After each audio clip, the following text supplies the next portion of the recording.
We are live now. Welcome everybody to Paranormal Happy Hour. My guest tonight is Bishop Feyl Enright from the Order of Exorcists. And Bishop, how are you? I'm doing fair. How about yourself? A little warm. A little warm today. Yes. I had to do a lot of yard work this morning and clean Yeah. up the house a little bit, but I remember those days when I had to do yard work. Oh my gosh, it takes a lot out of you. Yeah, especially when the grass is knee high and soaking wet from the last night's rain. My lawnmower got a good workout for the first time since the winter. So yeah, we were talking about the spirit boxes just before we went on here, and this is what I work with. And we were talking about I have used it in Gettysburg of all places, and I've gotten I would say demonic type voices over it. Interesting. A few times, yeah. You know, it's come a long way. It's come a long way in terms of technology. I think, as I mentioned to you earlier, a friend of mine invented the whole concept and the first box. And of course, his name was Frank. And we used to call it the Frank box. This is about 8 or 9 years ago. And he actually created the very first, as we call it now, the spirit box. And he just put a whole bunch of various electrical technology into this one space and created something very special. And so it was introduced to me way back when. And our organization, the Order of Exorcists, we had awarded a certificate of appreciation, and it was an achievement award to Frank for all his interest in trying to scientifically approach things that are on the other side. Nice. So, yes, it was, of course, Frank passed away, I don't know, I'm saying about maybe 8 years ago. Those old timers like yours truly could probably remember the old Frank boxes. And he was such a soul. He just would not take any money for his invention. In fact, to the contrary, he would give it away. And anyone who was interested, he would be flattered, of course, and he would just give them the whole apparatus as a gift. And he wasn't interested in profits. He wasn't interested in patenting it. And so as a result, over the years, and especially since he's passed on, other people have used the same blueprints, and they upgraded the technology.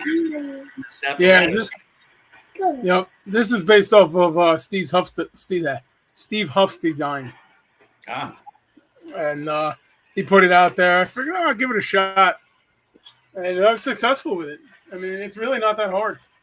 When I built it a few years ago, it cost me around maybe $200 to build. Mm-hmm. Stop touching that. You're not old enough to touch that yet. I know you want to hear voices. Little investigator in training right here. You know, I think of those devices as a tool or an instrument that may heighten your own senses, your own natural abilities in regards to what you might hear or read on the other side. I think that whole magnifying the imagery of what's happening all begins within your mind. So the white sound, or the white noise as it's called, as like you were telling me in your device, it's been lowered to such a degree that you could actually hear voices and sounds and things of this nature.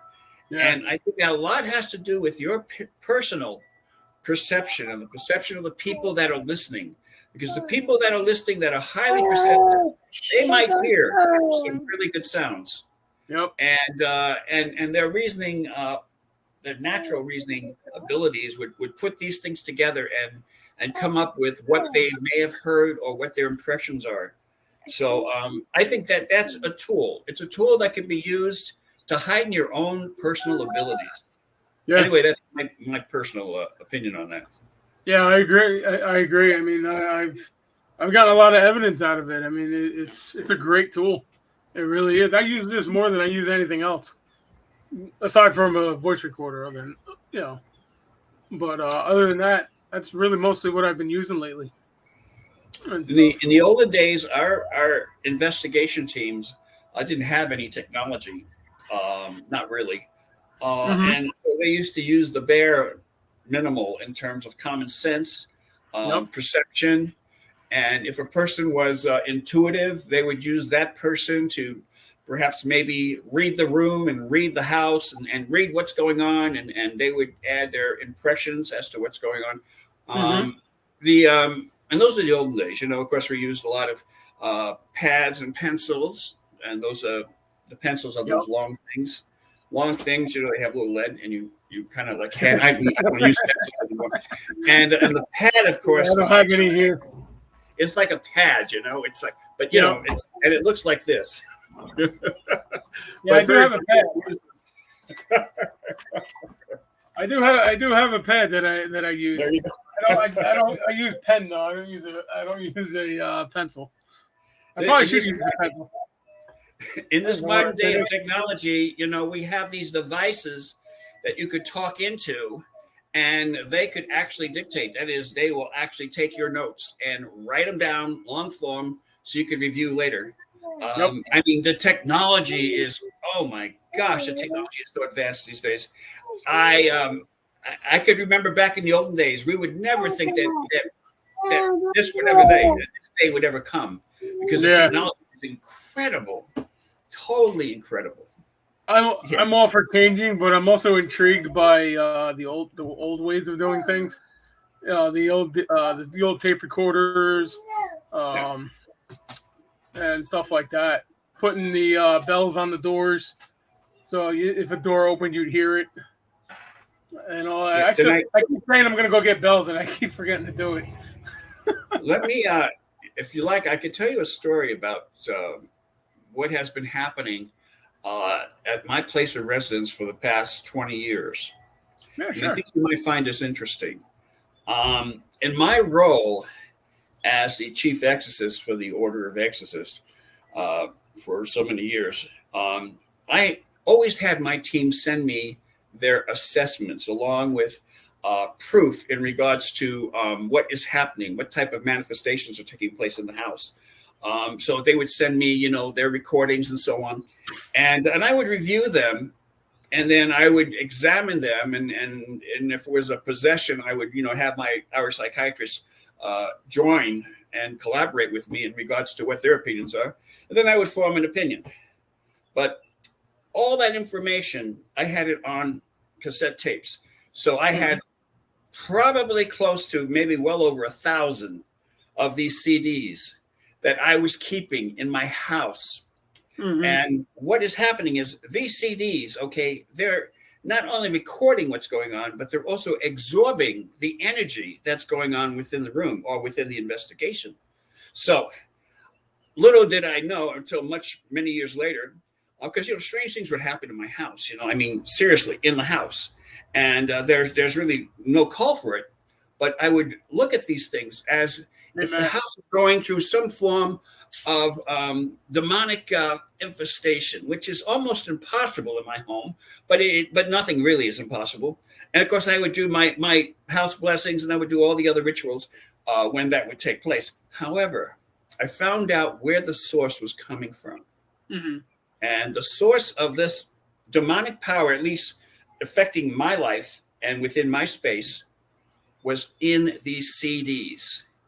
Each of these CDs, as I said, they're recordings of assessments, and they were not only recording, but they were also absorbing anything that is spiritual within the space, the room, the house, whatever. So that was an attachment with the information that was on the CD. Didn't even realize it. I didn't even think of that until a few years later.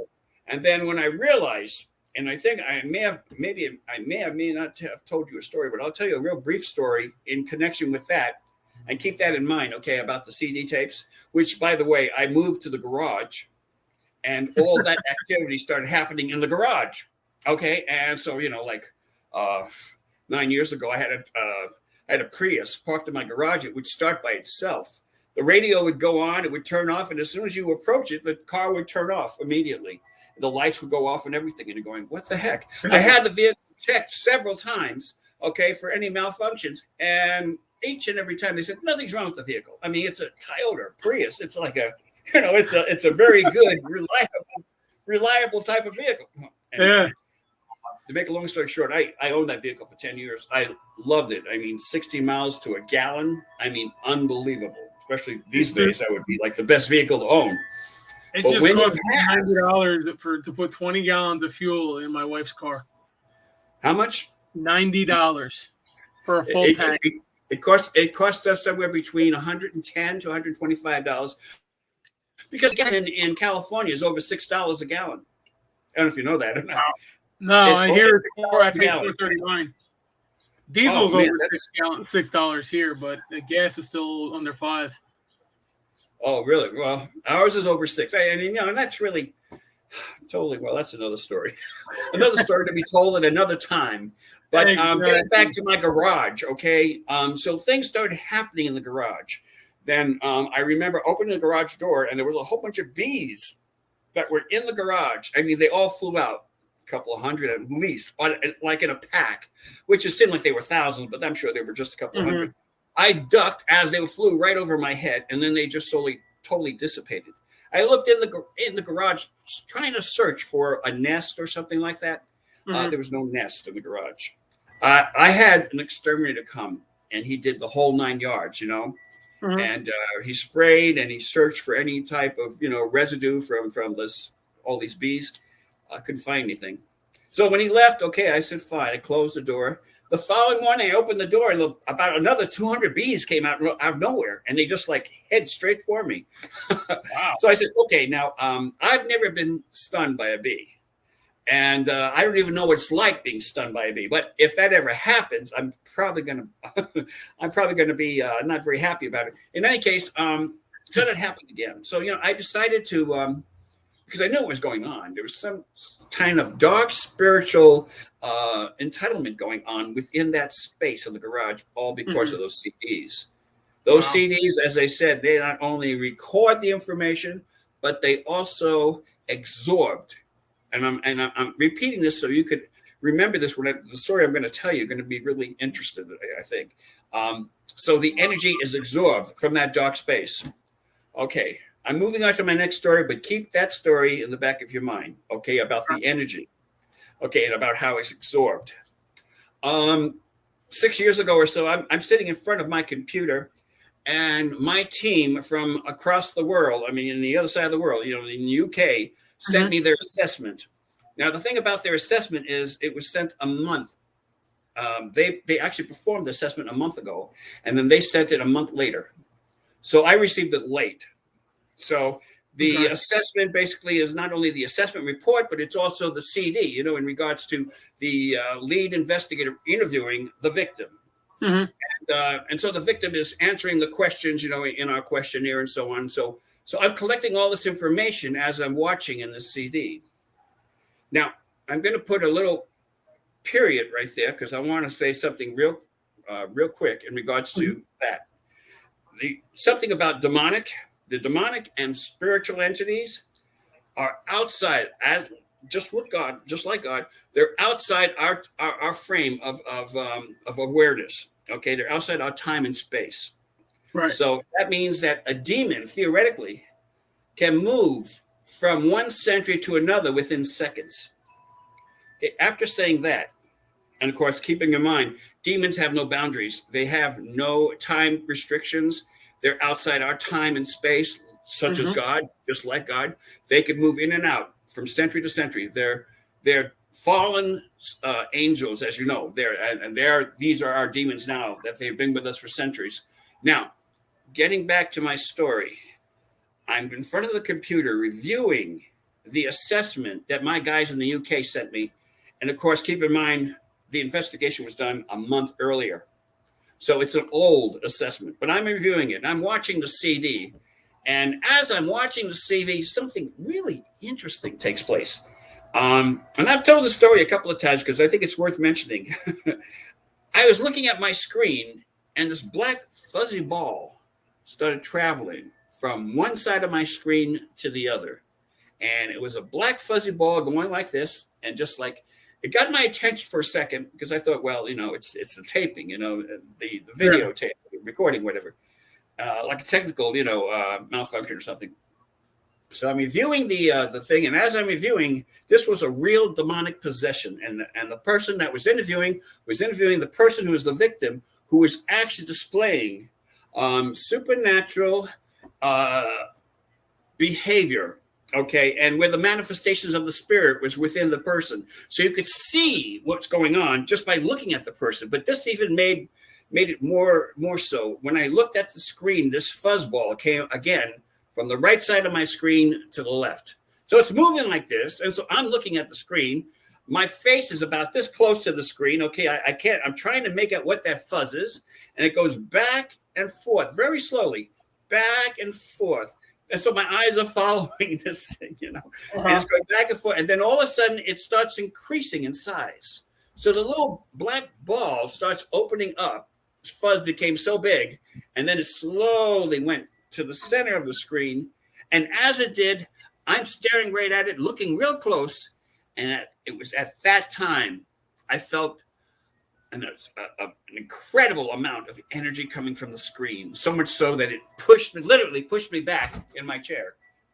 Okay, it was a force that was just an invisible force that came out of my screen. It's all tied in to what was happening 30 days prior to me receiving the assessment tape. For me, reviewing the tape, it was 30 years. Now, understand, the demonic, since they could move like from one room to another in a matter of seconds, it's like it was taunting me and wanted me to see its activity. So as it slowly turned in front of me and then continued to go back and forth, it had my attention. It was drawing my attention off in regards to what was actually happening in the actual background. Right. The manifestation took place 30 days ago, and yet I'm watching it in today, real time, and the demonic activity that I'm watching on the CD is actually happening in my time frame within the moment as I'm viewing it. So it's like I'm there, like I traveled back in time 30 days ago. The demon just has to basically draw its attention and travel from 100 from a century to another century within a matter of seconds. So nice. I've experienced a supernatural event, and this was one of the attachments that was on one of the CDs because I was, I don't know why, but I was, saving them, collecting them. I was just putting them away, filing them away, and as a result, I will never forget that incident. I repeated this story a few times over the years. The reason being is I believe that it illustrates the power of darkness that could walk through the centuries. And in terms of our lifetime, we're just a little blimp, okay, in regards to the universe. I mean, we're only here for a very short time. Average lifespan's 80, 90. You're lucky if you reach 90.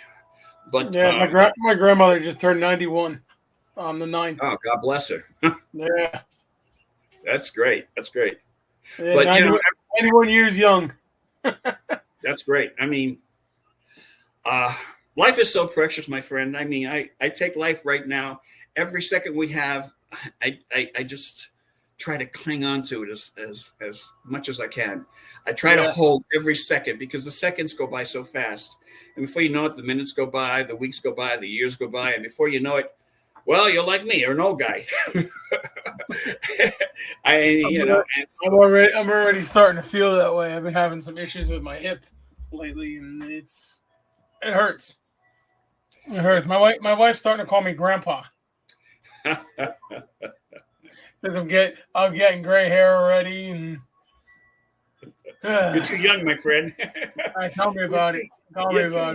You're too young to have any stress at all. Yeah. My granddaughter calls me Papa.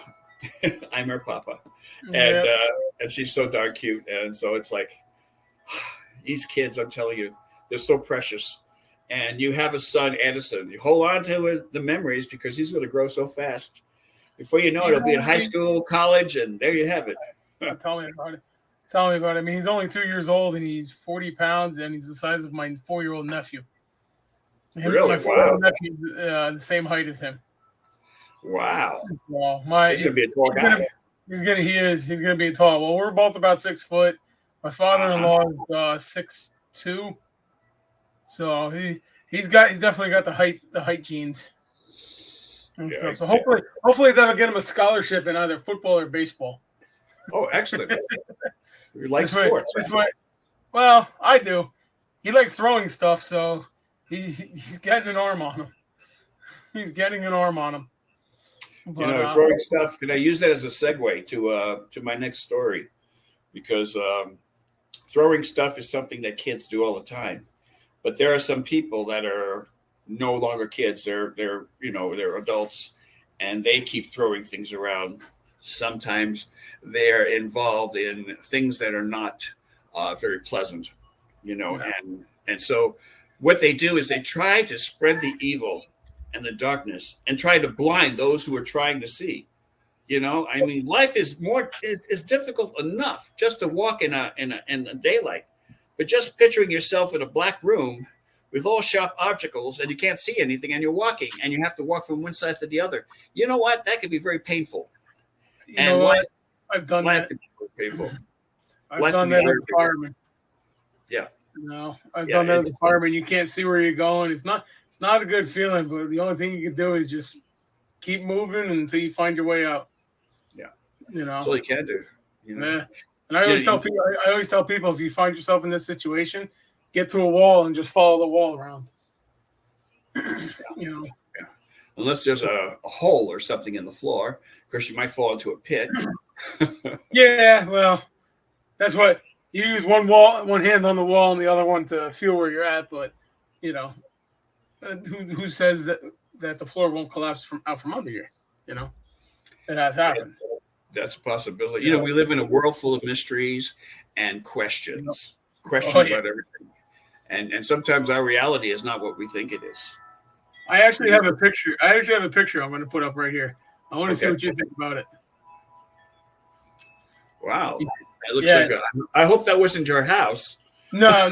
This is an apartment complex near where I live. About 7 years ago, I was at this apartment complex. I think it's the same building, except the right side of the building, to the right of the fire, was on fire.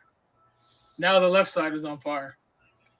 It looks like the intensity must have been incredible because it's so bright. Oh, yeah. Yeah, but can you see the face in it? The first image in my mind received was a pumpkin with eyes, nose, and the mouth. To me, and it has a little thing on the top. To me, it looks like a pumpkin, but again, I'm sure that's not what you're referring to. There's probably something. I'm referring to it as evil, basically. Fire being related to the devil and stuff like that. Because fire will kill you, it'll hurt you, and stuff like that. And that's basically what the devil wants. Yeah. Well, I've never been a fireman like you, but I have been close to fires that were not there. And when you're near the fires of what some people might call hell, it could get very uncomfortable. So much so that the hair on your arms can singe, and your eyelids can singe as well. And, I haven't heard that. Yes, I'm sure you have. The heat could feel so intense, and yet, in my case, there was no fire. It was just the effects of what the fire would feel like in this. And this was a demonic infestation. This was a house that had at least 2 rooms that were occupied by a lot of invisible things that were very dark. Oh yeah. I mean, it's like in Gettysburg when I had that partial possession in the orphanage, and I tried to get out. I couldn't get out because the hallway where the main door was, the outside, it was like being in a smoky fire. I just could not find my way out of the building. And then I guess once it lifted, somebody was able to help me out. And once I got out, it lifted. You stop touching. Stop touching. Well, I know when you're in that type of environment, you're wearing equipment, of course, but I'm sure even with the equipment, you're probably still breathing pretty hard. You're breathing hard. You're feeling it.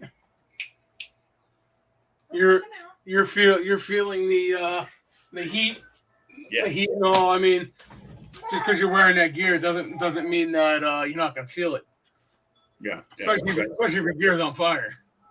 Exactly. Yeah. Same thing is true, when in investigations, when you're doing things and you're invading the space of something that does not want you in that space, you will start feeling and sensing things that are uncomfortable, as if you were like in a room that's on fire.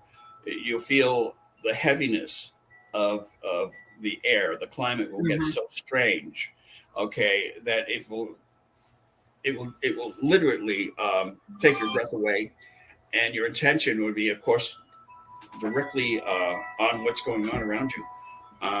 I think personally, I should say personally because it's a fact, and many people could attest to this, that when you're dealing with anything dark, it does not want you to be there, and it will do whatever it can to push you out. And if not physically, it will try to do it mentally to get you out, and it will try to convince you that your life is in danger. Yep. And if you stay any longer, you will die. Yep. And you have no choice in the matter. And they will manipulate your mind, your whole mental process, and have you believe that. So much so that whatever you're doing in an investigation, all you want to do is get out. Yeah. You just want to run out, And believe me, that's happening. Same thing with a fire. It's the same thing with a fire, the fire's trying to push you out while you're trying to put it out. You're doing a search and all of a sudden the fire comes through the floor or the roof caves in or something like that. It could happen. I mean, I had my coat burned. The back of my coat was burned one time in a fire. I was doing a closet and caught the back of my coat, the tail of my coat on fire. And I didn't know it. My partner who was behind me jumped on me and started smacking my ass.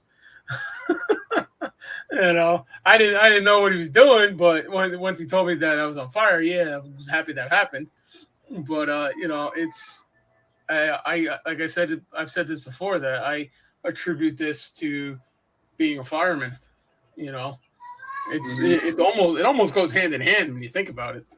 Yeah. You got to be alert of your surroundings. You got to know your exits, know your way out, know how to get in. And that's true. Like if you're doing an investigation, you should know all those things. Yep. Well, I do. I always do a walk around, and I always look at the map of the to see the location before I go to it. This way, I have an idea of what's where and what's in the woods and stuff like that. I just did one yesterday. More of it what you call it? Oh man, I can't think of it. I basically investigated the house to calm the client down. I knew there was nothing there and stuff like that. The only issue is they're moving out of the house, so I can't investigate it again. So I don't know, but she says she's feeling a little bit better with it. This was that's the woman that was screaming that I played the tape recording for you. She says she feels a little bit better in the hotel, but my theory is that she's in a public place, and if she starts screaming like that, she's gonna get thrown. She might get thrown out.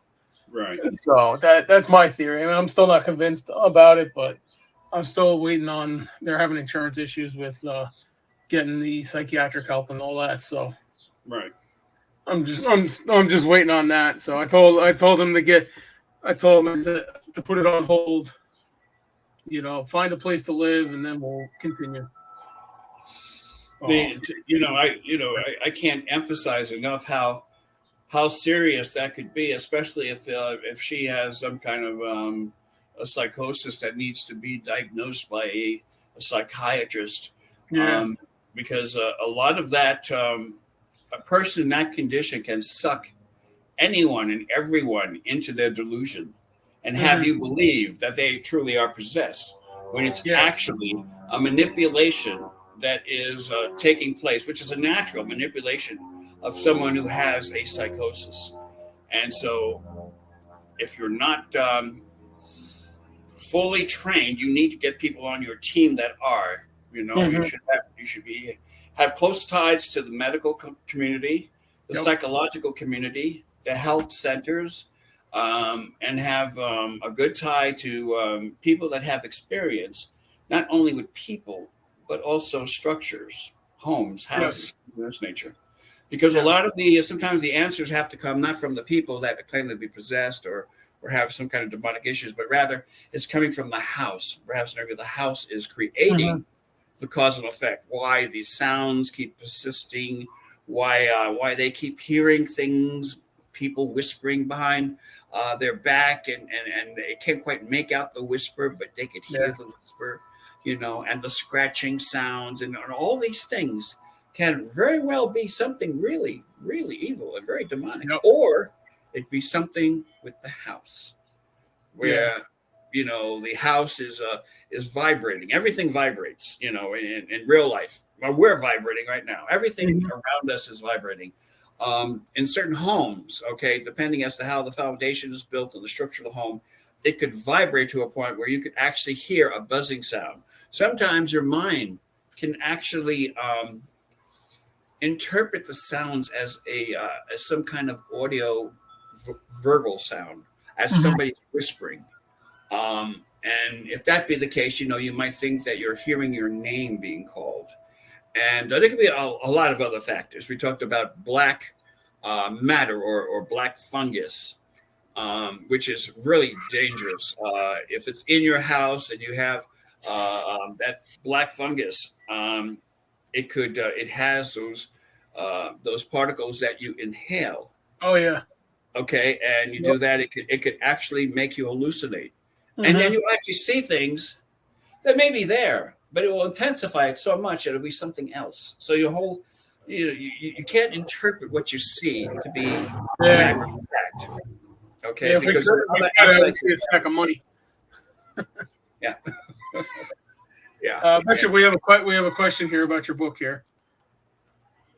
Does your book come in hard copy or paperback? I have published some hard copies, but then because of the expense, I'm looking for another publisher that could do the hard copies. I have the soft covered, the paperback, and the Kindle. Well, that's available online. The hard copies are not yet. They'll be out sometime this year. I only have a few left, and so I'm holding on to those, and I'm trying to find a publisher that will take that on, and then it'll be available. But it won't be for a little bit because there are other things I'm working on right now. But that should be sometime this year. Okay, and you can get it off the paperback off of the website www.orderofexorcists.com. Because I received mine 2 weeks ago. Oh, good. Yep, I haven't started reading it yet because I've been working on the project, but I haven't had time to start reading it yet. But you have another question. The paperback is not on Amazon right now. No, it's on Kindle. It's the one that's on paperback is Blur. If you go to my website, click on the link, and they'll take you right there. Take you right where the book's at. So I do look forward to reading it. I do. I'm going to have a sequel. Are you? I'm having a sequel because my first book is it's my autobiographies in there, and I only mentioned about half a dozen cases. My sequel is going to be about at least maybe 25, 30 cases that I have documented that I am going to upload, and I'm going to print that. That's going to be the sequel. That should be coming out this year too. Cool. Awesome. It'll start off like Kindle, and then it'll start off with the paperbacks, and then the hardcover. That's the progression of it. Awesome. And that's going to be on the website also? Yes. When they go to the website, there's a lot of interesting things that they could read. I'm in my semi-retired state. I only take on high-profile cases. But the information is updated as much as we can. And I have a wonderful lady who is our website designer. Her name's Emily, and she's in Florida. So so anytime I need something upgraded, I just contact her, and she does it for me. Nice. This is what I'm talking about. It's called delegating. Very few people understand what the term means. If you try to do everything yourself, you're going to fail. Yeah. You have to have a team. You have to have, like even your investigation team, you have to have someone who's knowledgeable, in people skills, where they could take on the role as a lead investigator, and they could use the questionnaire. You need someone who is familiar with cameras, and how to record certain things. You need someone who is a good photographer.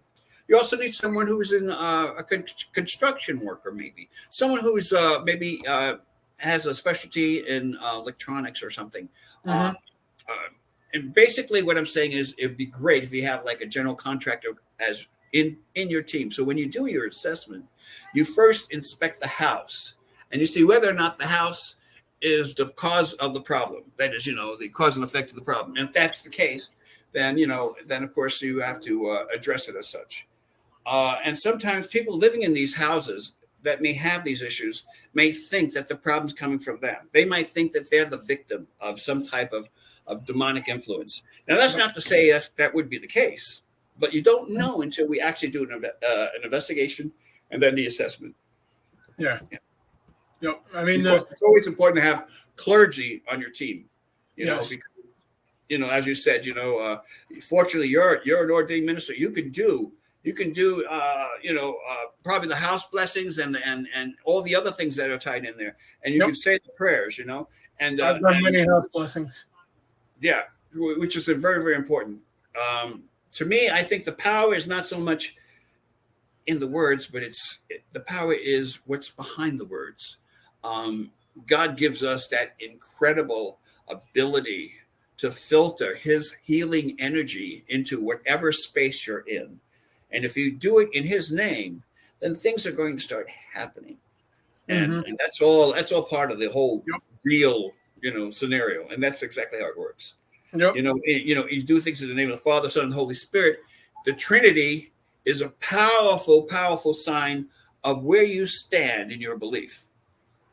When you stand behind our Lord Jesus Christ, the Holy Spirit, and God, our Father, you stand and they are right behind you, and you're standing behind them, and you have that power to do amazing things. Somebody once told me that there's no such thing as a supernatural, but they're Christians. Well, I have news for you.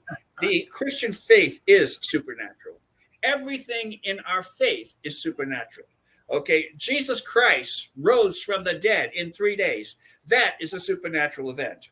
I had an investigator one time who told me he joined our organization and said, I don't believe in ghosts. I only believe in spirit. And I said, well, are you a Christian? He says, yes. I said, well, okay, well, tell me who are the members of the Holy Trinity? And then I repeated, it's the Father, the Son, and the Holy Spirit. Ghost, or ghost. Yeah, it even says ghost, in the scriptures. So, you can't tell me you don't believe in ghosts, because you do that, then you don't acknowledge the Trinity. So, but he was really firm in his belief. Oh, there's no such thing as ghosts. Well, you know what? The scriptures use the term ghost in many, many, many cases, in many parts of the scripture. So it's interesting when I encounter people with that belief system. Yeah, it very is. I actually have one of my team members is an atheist, and but she doesn't she doesn't knock believing in a ghost or the Holy Spirit or anything like that. She kind of looks at it from both views, as a matter of fact. She started that case with me, and she doesn't want to go back to it because there's a 5-year-old kid involved, and it kind of stressed her out a little bit that he's got to go through this and stuff. And it's a little stressing, but I don't want to say I overlooked that, but I kind of gotta put my feelings aside to make sure I get the job done. Yeah. And stuff, and I attribute that from being a firefighter and an EMT over all these years. And, but she's she's great. You know, I bounce stuff off of her and she bounces stuff off of me. It's great. You know, it's great to have somebody. It's always good. It's always good to collaborate. But you know, my feelings about people that say they're atheists. There's an old saying that you will never find an atheist in a foxhole, because when they're in the foxhole and they're like in the military and they're seeing these missiles flying over, people getting shot, you know, guess what? The first thing they do, they say, "Dear God, protect me, help me." Yep. Okay. Even the best of atheists will come to that conclusion. Yep. Even being an atheist, you're still a believer, because you got to believe in something. Okay. And if you believe in that, you're still a believer. Exactly. But the point is that our protection, like, you know, the St. Michael's prayer, it focuses in on the power of protection that we have. St. Michael the Archangel, defend us in battle. I mean, that's a big one. Be our protector against the wickedness and snares of the devil. Yep. May God rebuke him, we humbly pray. And do thou, O Prince of heavenly hosts, by the power of God, cast into hell Satan and all the evil spirits who prowl through the world seeking the ruins of souls.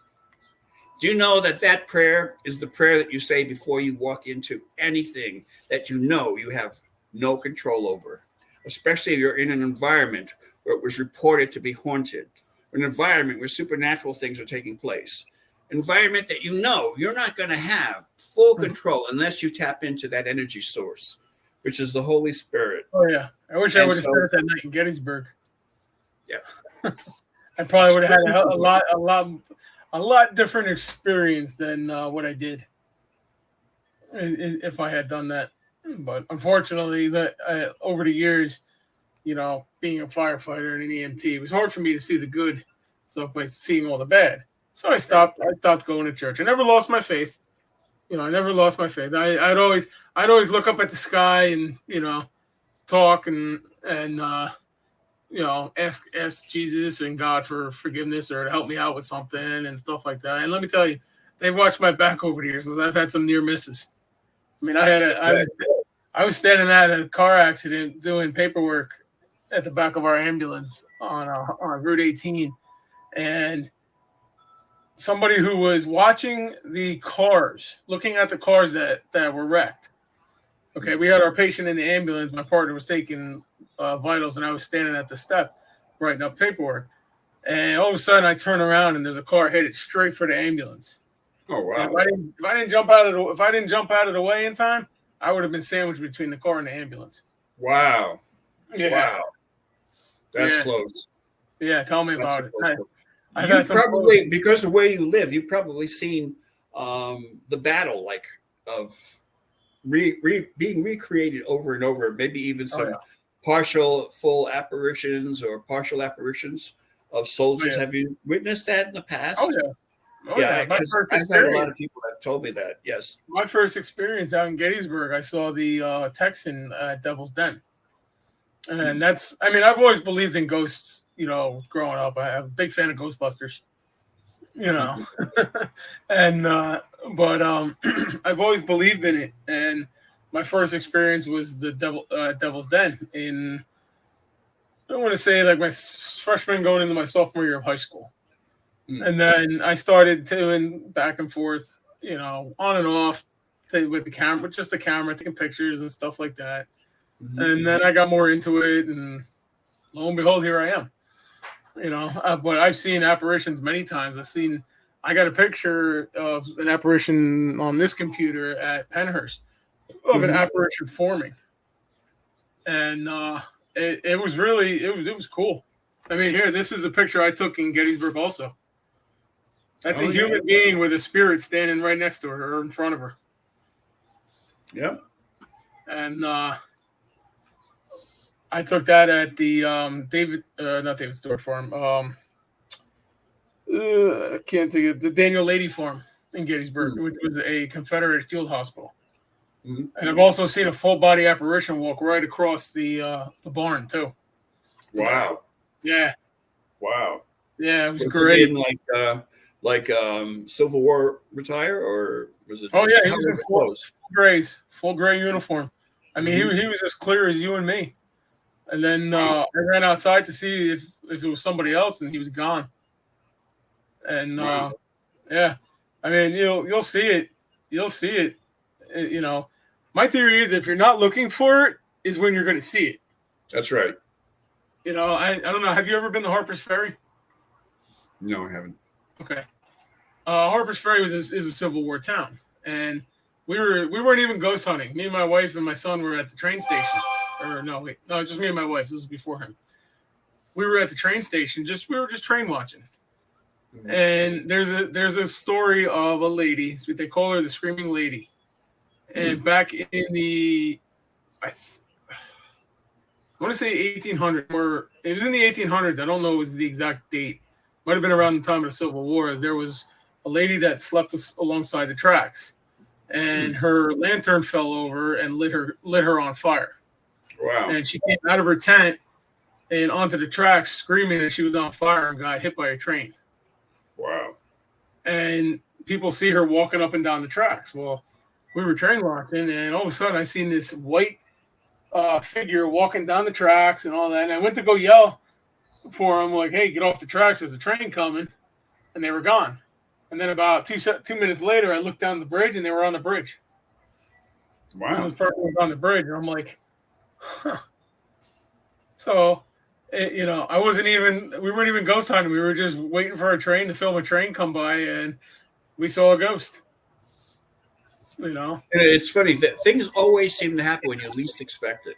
Yep. When you're not looking for it, and for some reason your focus is on something else, but there's always seems to be something that will intrude upon wherever you are at, and whether it's an apparition or some type of movement happening, and you could only see it through your peripheral vision.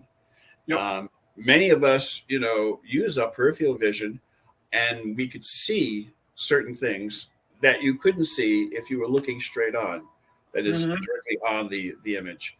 So sometimes you could see dark shadows or certain things flash, as if something is flashing into view and then disappearing like almost immediately. And these things happen. There's a lot of people that don't believe in any of this stuff. I hate to say it. And there are even people that don't even believe that demons exist. And it's so funny because majority of the people that are in our organization, they started off as non-believers. Oh, a lot of investigators have. A lot of investigators have it. What are you doing?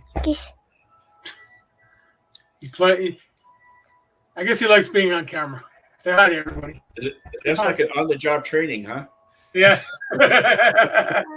I can't wait. I have a theory that he sees spirits. My mother is in the house, from what I'm told by a friend, by Tara, my co-host, who's unfortunately not here tonight because she's not feeling well. Oh, it's too bad. So my mother watches over him, and my mother passed in 2015. Stop touching the computer. I just got it working. Leave it alone.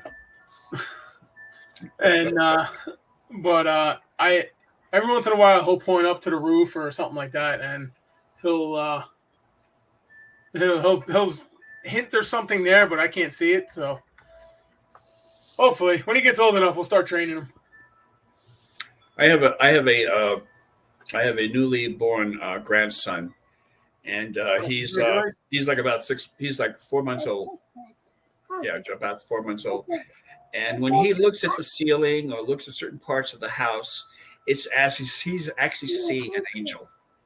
He's seeing something that we're not able to see, or at least most of us aren't. And I believe, and they used to say that when a baby smiles, it means that for no reason, it means an angel kissed them. And I thought I always thought that was really cute. Yeah. He smiles all the time. In fact, you are wet.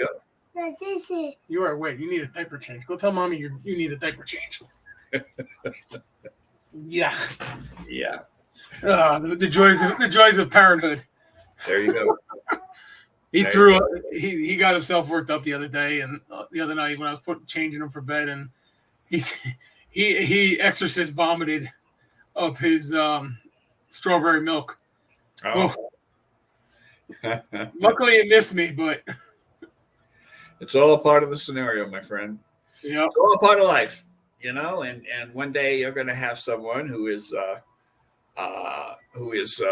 your son may have a child, and you'll be a grandfather, and your whole perspective is going to change because you're going to be able to teach him all the good things in life, and help him, sidetrack all the bad things that we shouldn't even be discussing.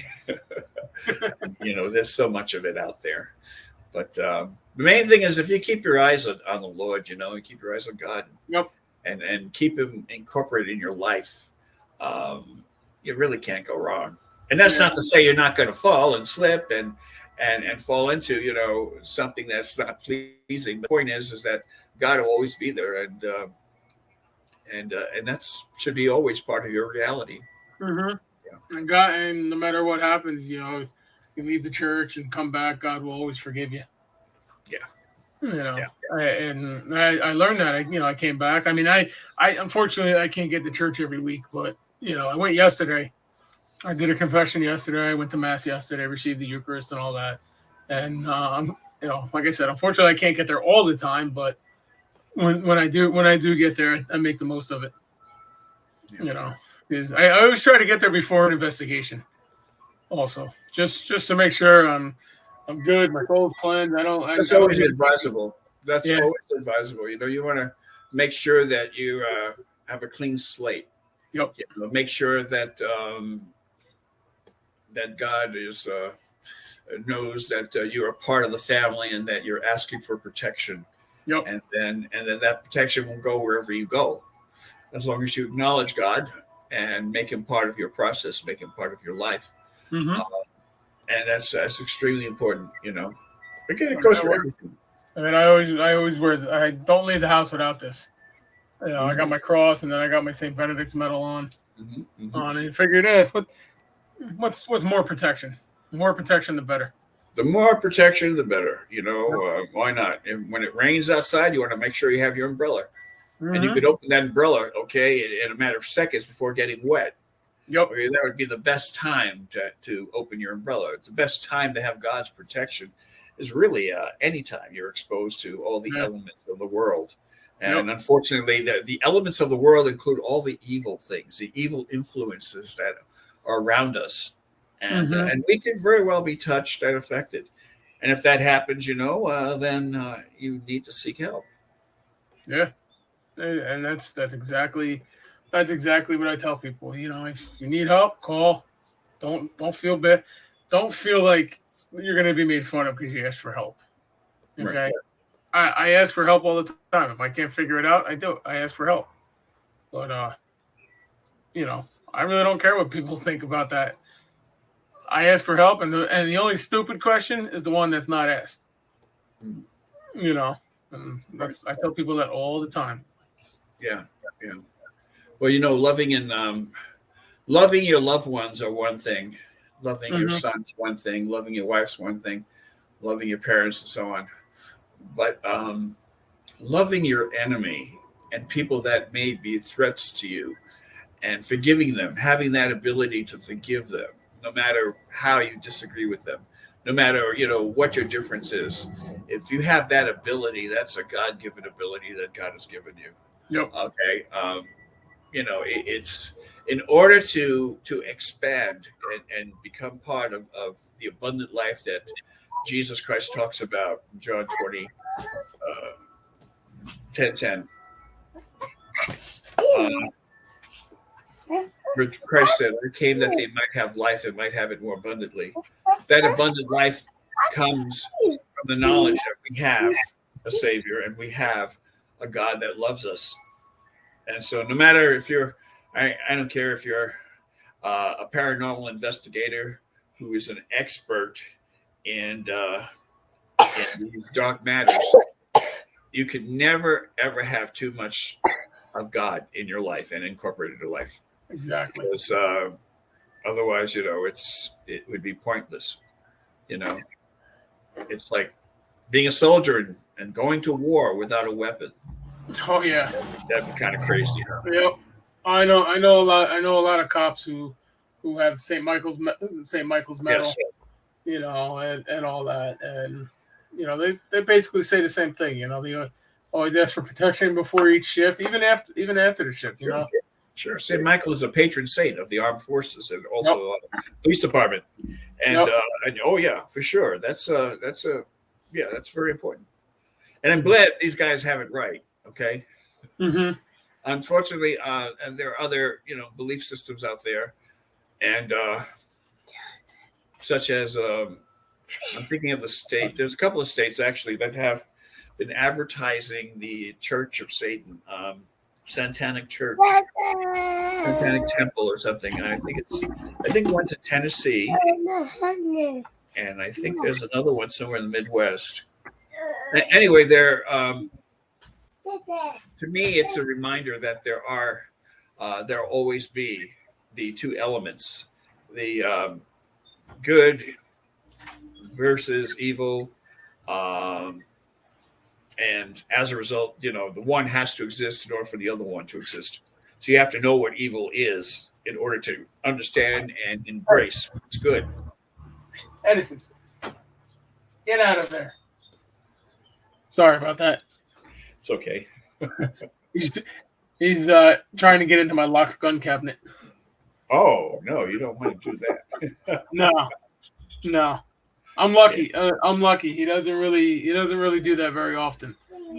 But I've also taught him, guns are bad. Don't touch without me. And so, but now my wife is bribing him with Mickey Mouse. Oh, there you have it. Whatever works, right? Exactly. But yeah, it's. Yeah, I mean, I started when I got back in. I left investigating for a little bit after an incident I had in Gettysburg, and about that time, my son was being born anyway. So I'm like, I want to be around. I don't want to be bothered with doing investigation at all. My son is young and stuff like that, so I waited about a year before I came back, and I just started reading up on demonology and stuff like that, just to make sure that I knew what I was getting myself back into. I knew how to protect myself and all that. And I never actually thought I would hear the call to do what I'm doing now. And when I look back, I mean, I've always done that. I've always helped people, being an EMT and a firefighter, and I guess this is where God wants me. He wants me to help people. And I said that to my wife, and she kind of rolled her eyes at me, and then she thought about it. What? Common response to you. Oh, shut up. She said that was a common response to me. But I do believe that this is where I'm supposed to be, helping people out and all that. Let me tell you about your setting. Let me tell you, as I observe your show, I would say that you have the perfect title for your show. Because this is exactly what the title says. It's kind of like a kickback, relaxed family environment, just about, and and it's like it's not formal, it's not like some other crazy shows. This is as you said, it's like an after school. How would you put it? It's another take on what your perceptive would be in this type of setting. Yeah. Sometimes you have to laugh. You have to like kind of break up the mood sometimes. And you have to be in a casual mode every once in a while. It's not always a good thing to be formal all the time. No, so, definitely not. No. I mean, I in the EMS service and the fire service, I've seen people who don't have much sense of humor, and and unfortunately, it kind of sounds wrong, but it's comfortable. Yeah, you got to do something. You got to do something to take the stress out. Otherwise, it's gonna eat you alive. I mean, I left fire service and EMS service because after my mom died, I kept getting visions and stuff, playbacks of different calls that I've been on that were not good. Wow. So Kind of like post-traumatic stress syndrome, huh? yeah, kind of. I mean, Wow. the fire department psychologist. I talked to him, and he kind of hinted towards that as well. And that time I was just like, I just thought about it, and I said, I think it's just my time. It's my time to go. You've probably seen a lot of horrible things then. Oh yeah. On the job, that is. Well, I joined the rescue squad 6 months before 9/11. Oh, That's wow. how far back I went. And Wow. so I wasn't directly in New York City, but I was working with people coming over, the dead coming over, seeing Right. people, seeing some nasty stuff. And I was still in high school at that time, and then, I don't know, 20 years later, you never think it would come back to you. And it come back to haunt you, it came back to haunt me. So that's when I said, well, I'm retiring and going into trucking. And then I got back into this, and here I am. So there's a thing in the psychology field called repression, and that is the process where your mind is able to bounce into a defensive mode and place a lot of your horrible experiences and just store it away somewhere, so you won't have to dwell on it. Otherwise, you wouldn't be able to function, as within a normal lifestyle. So in a way, repression is a godsend, Oh, yeah. And that God made us that way, so we won't allow ourselves to be exposed to the horrors of our experiences. Yep. And but it's not a bad place where I'm at. I got a family. Well, renting a house or renting a place. We got, our bills are paid. We're not in too much debt that we can't get out of it. So I can't really complain too much. That's excellent. And how many people could say that? Exactly. Don't get me wrong. I have my good days and I have my bad days. I have my days where I just want to go, where I just don't want to talk to anybody. Just go do my job, go home. And then there's days where I'm on the phone constantly talking to somebody and stuff like that. And I got friends that I vent to and stuff like that. So, and same me, But here we go. But it looks like we're at that hour. I don't know if you got the time or not to keep going. But if you want to keep going, we can. I could, we can go another 10 minutes if you want, 10, 15 minutes. It's up to you. You're the host, and I'm your guest. And so, all right, well, I'm going to take a quick break. I got to run to the bathroom, and we'll be right back. Very good. Okay.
All right. Oh, sorry about that. Man, I can hear your wind chimes going. It must be really windy. It is. It's very windy. I Here. like the times though. It relaxes me and it's not too annoying. Yeah, no, the wind chimes are nice. My wife had a pair somewhere. I don't know where they're at. Somewhere around here. We're outgrowing our place, so we're looking for a new place right now. Good. But expansion is always good. It is. Expansion is always good, as long as it's not your body. And my body keeps expanding. You're not the only one. Trust me. I had that same problem. It's. My doctor keeps telling me to drink more and more water. I keep telling her I drink a gallon of water a day. How much more do you want me to drink? But yeah. Well, when you get a certain age, you see, you're at a good age because whatever you do, it's not going to, unless you're a diabetic. If you're not a diabetic, you have several options or choices you can make in life, and they could improve your life. I don't know. I've been overweight for probably the last 10 years of my life, and reason being is I'm addicted to Italian food for some strange reason. Love lasagna. Oh, man, spaghetti. Love the pizza. I used to love lasagna. Yeah, I'm Italian, so I know exactly. Well, there you have it. But I like lasagna, but I don't know have you ever tried veggie lasagna? Sure. Oh, I love veggie lasagna. I can eat that all day long. I put that on top of regular meat lasagna. But it's one great thing about that, you can be real creative, and well, you see, that's the whole thing, though. There is a thing, where having a fixation on food is not a healthy thing. No. I try not to fall in that category, but sometimes I can't help but wonder. I need to pay more attention to what's going on within my body. Yeah. Thank God I'm not a diabetic, and I'm less than a year away from being 70 years old. So as a senior, I have to really pay attention to those things, I mean, I don't eat terribly, but here the problem is because I'm on the road all day, driving the truck. I don't get to eat very healthy either. Yeah. A lot of what I eat is Burger King for lunch or McDonald's for lunch. But even then, I try to get like chicken nuggets or something. Nothing too heavy. But I also do, if I can stop at a Wawa or a Sheetz or something, I'm limited to where I can go because I got 80 feet. I got 40 foot of trailer behind me. But they always just say you are what you eat. But I have a very short story to tell you if you want to hear it. Yeah, sure. Go ahead. Okay. Well, true story. There's a chef, and this is in Florida. This chef worked for Holiday Inn, and he was very well known, and people knew him as being a reliable chef.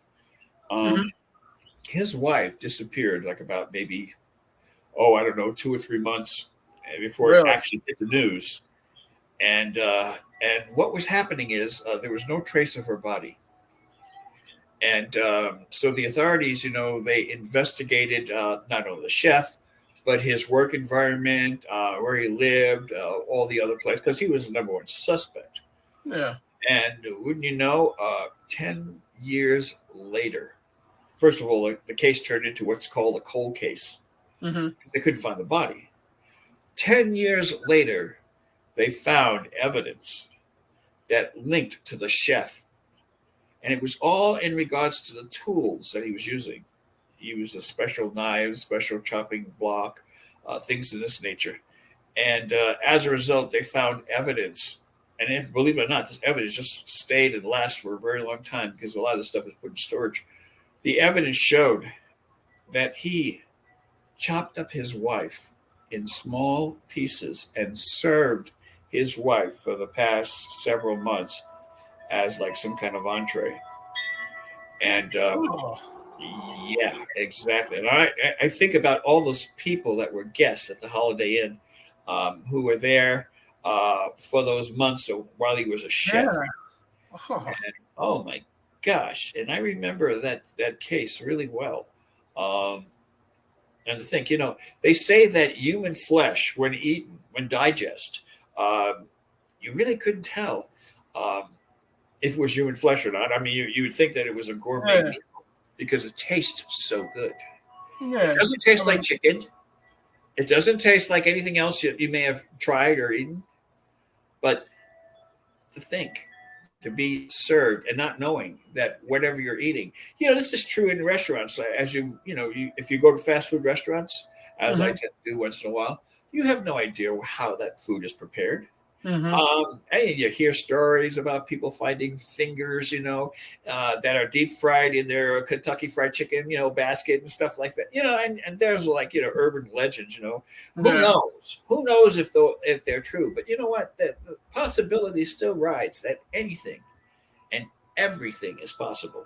Oh yeah. So, I consider myself a people person, but if I was in Florida in those months where the chef was serving his wife in pieces, I would hate to say that I am what you are, what you eat, because that would really make you look pretty bad.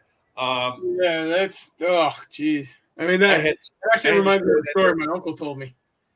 My uncle's a truck driver as well. He was delivering to a Chinese or a warehouse next to a Chinese that. restaurant, and he heard a commotion next door at the Chinese restaurant, and all of a sudden he saw a cat jump over the fence and a guy chasing it with a machete. Oh man, Yeah, talk about an overkill. yeah, Wow. yeah. Kind of brings that stereotype of they put cat in the Chinese food, Yeah, but I always thought that was funny. I really did. yeah. Well, yeah, there are people in our country, in certain parts of our country, that find it very acceptable in terms of eating things that we would never even consider eating, like Hmm. bats or Oh, rats or rodent, or any kind of rodent, or possums, or I don't know, and maybe I'm old fashioned. I'm from East New York in Brooklyn. Okay, Brooklyn, New York. I guess we're a little bit old fashioned. We don't really like to eat insects. Um, yeah. Although some of those rats in New York could make a good meal. yeah.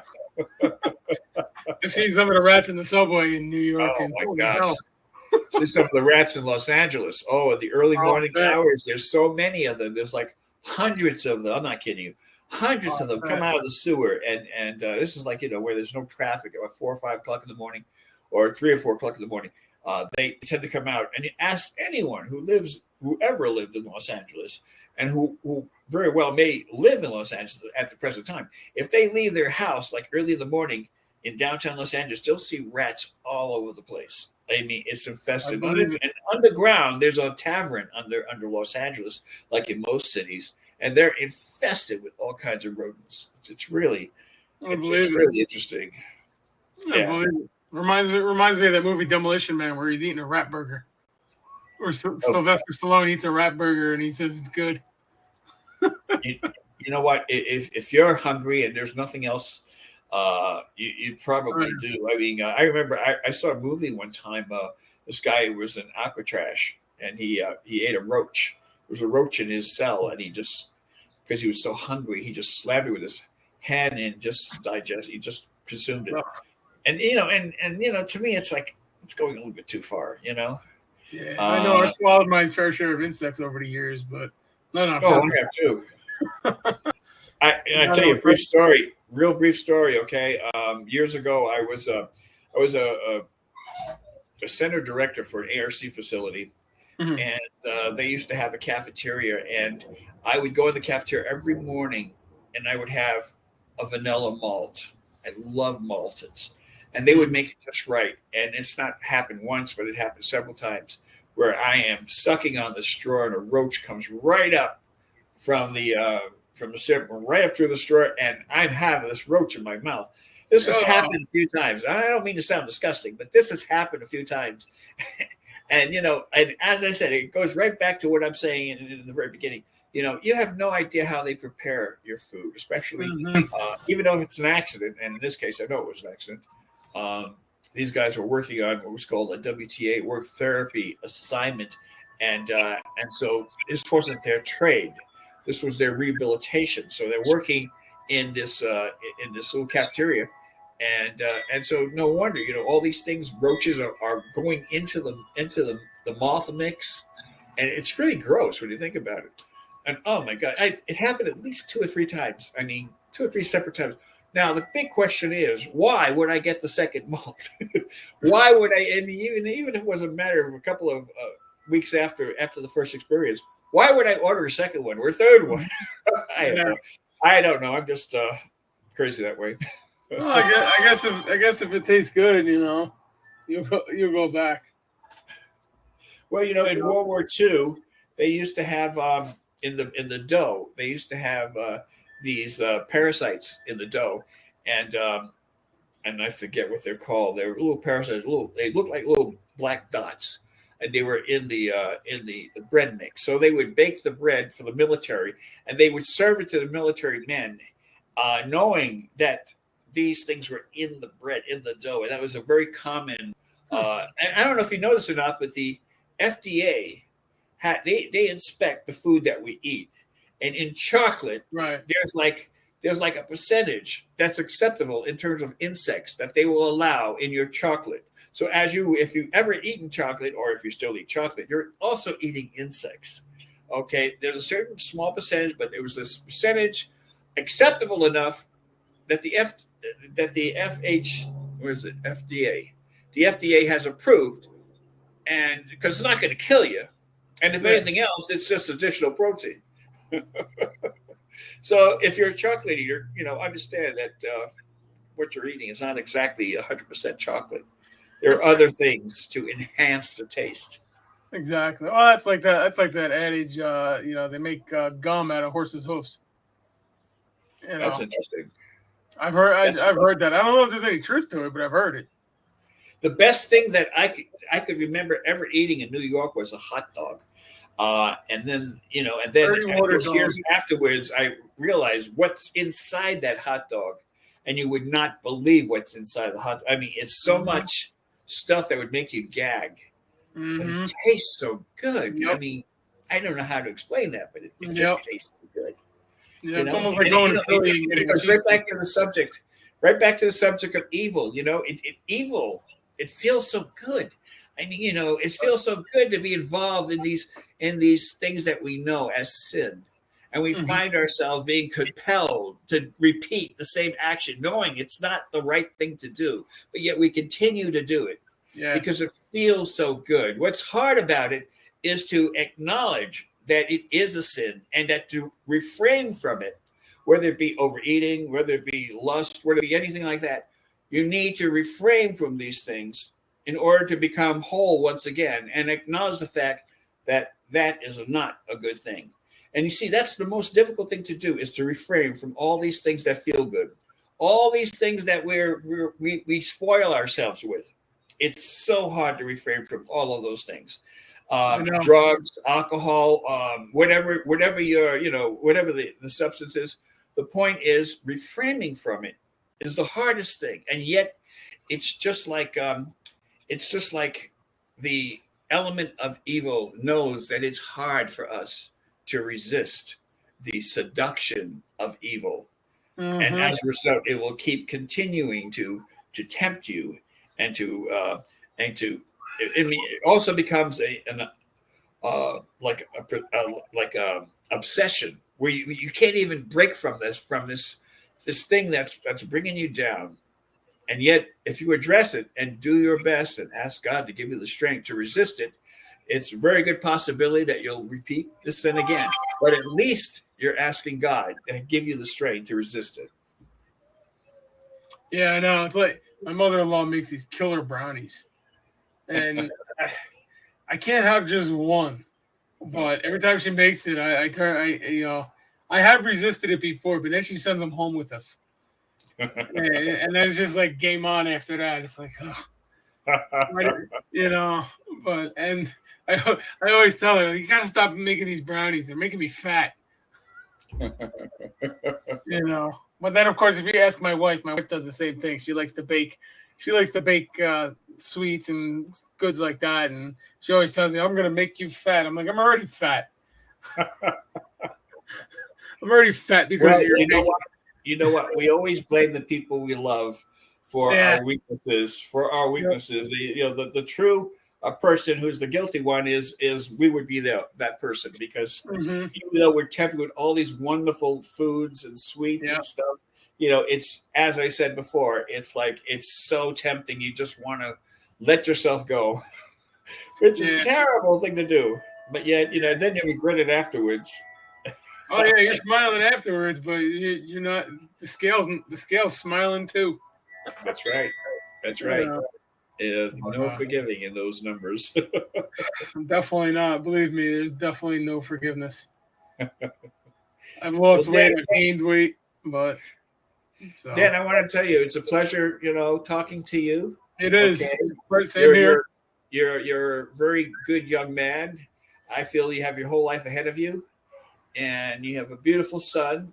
And I think that you treat life as precious as it truly is, as well as all the people you know, and you will be okay. You'll be okay, my friend. Yeah, well, definitely. And if I don't know the answer, I know where to go. There you go. I know. That's I know right. where to go find it. Okay, my friend. Well, I'm gonna. All right. We can end this now, and I'm going to tell you that that it was a pleasure knowing you, having you even accept some of the cases that we could throw at you to look into. I appreciate that very much. Actually, the one case. Did you get my email about the one case? Yeah, I did. Okay. Yeah. Okay. So we just keep the connection going, and as far as I'm concerned, you're part of our organization because you're working in our behalf. So that's a good thing. So, I appreciate all the opportunities that the organization allows me. And, anytime you're in trouble, you know how to reach me. Yep. And that goes for anybody. Anybody needs their help, you can contact me, and I can contact the bishop, or you guys can contact the bishop at theorderofexorcists.com, and he'll be happy to help out any way he can. So anybody that needs help, don't hesitate to ask for help. It doesn't make you less of a person. It really does not. So I mean, that's the best advice I can give you. Anybody. So good. And on that note, I guess we'll end it on that note. So, Bishop, we'll have you on again, and sometime in the future. I'm still working on trying to see if I can get a couple other exorcists on to do that panel, because it would be really interesting. I'd probably be more of a watcher than a participator, because I am retired. I'm semi-retired. I only do the high-profile cases that come by. And anyone who wants help, I would refer them to the forums, my Facebook forums. I have a lot of them that they could go to. I have people that I've trained over the years that are members of my forum, and they could just simply post their request. So this way, it minimizes my time, because I get so much email and so much request. I'm not kidding. And you wouldn't know that I'm retired, but I have. In this world, you're never really retired. I just had an operation like 3 months ago. I don't know if you're aware of that, but I had 3 bones removed in the back of my neck. I think I remember you saying something about that, or at least posting it. Yeah. I have a scar like that long in the back of my neck, and it was not very pretty. But I'll tell you. But you know what it did do? It made me shorter in terms of height, because they removed 3 bones from my spine. Isn't that weird? However, I don't have these sciatica, problem that I had, and that was the reason for the surgery, and so it worked, which is really good. Thank God. Yeah. So it's just another battle that I could just simply cross off, and as I continue my journey in life. Yeah. Well, you've been attacked a few times from by the demonic. So yeah, it's I had my life almost taken from me. Mm-hmm. And I think you know the story. I was in the hospital for 30 days. Right. Yeah. Yep. I read that. I almost died. So this is, no matter how skeptical people might tend to be in regards to the subject matter, this stuff is real. Mm-hmm. And Very real. this is not about politics. This is not about denominations. This is not about you. This is about the reality that we have to all face in life. And it's all part of it. You can't live in a tunnel. You can't live with blinders on. This is happening all around us, and this is real. Mm-hmm. Yep. And the reason I do these podcasts, because I enjoy them. I like to give information out that may be helpful to somebody who needs that information. I'm doing that. In this case, of course, I'm promoting my book, but it's still information that's going out. You can always learn something from somebody else's experience. Always. I know you know Bishop Ryan Willett from the Atlanta chapter. He does his podcast, Vestiges After Dark, and I've listened to his podcast, and I've learned a few things from him. He's one of my students, Mm-hmm. Yep. Yeah, I learned the process from my organization. A lot of the bishops that were former students of mine who have taken the various classes that we used to give in order to understand the process of assessments. And it's a science. Yeah, it is. It is. I've changed. I've gone your way. I've done the way you do assessments, and it works out a lot better. It really does. I mean, I had my own intake forms, but I also added your intake form on it as well. Good. So, and it's helped me out a lot. I mean, that case sounds like a case of oppression by one of the residents of the house. So, but I haven't investigated that one yet. That's coming up in June. But and we'll see what happens with that one. It sounds interesting. It really does. Well, until next time, Yep. You know how to contact me, and you take care of yourself. God bless you, your family, and Edison, of course. And also you too, and your granddaughter and your grandson. Congratulations on that. Okay. Take care, my friend. Okay. I'm going to say right, take care, Bishop. Thank you. Ciao. Bye.